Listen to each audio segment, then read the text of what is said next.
প্রতি বছরে এই 8ই মার্চে অধিকার আদায়ের জন্য মাঠে নামবে।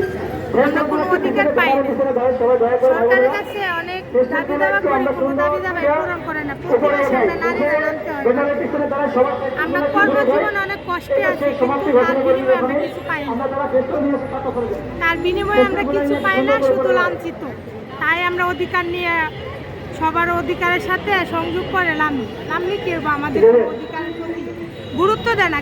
কারণ আমরা তো সরকারি চাকরি করি না, আমরা তো সাধারণ গার্মেন্টস শ্রমিক, গৃহ শ্রমিক, বাসায় কাজ করি, বিভিন্ন পুষ্টে কাজ করি। তার কারণে আমরা মূল্য নাই, মনে হয় আমরা বাংলাদেশের নাগরিক না। সরকারের কাছে আমরা বাংলাদেশের নাগরিক না, আমরা বেসরকারি লোক।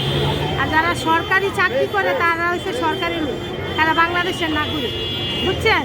তাই বাংলাদেশে জন্ম নিচ্ছি, বাংলাদেশে থাকতেছি, এই অধিকারে নামি দিই সরকারি নাম অর্জনে কিছু করে, এই আশায় নামি।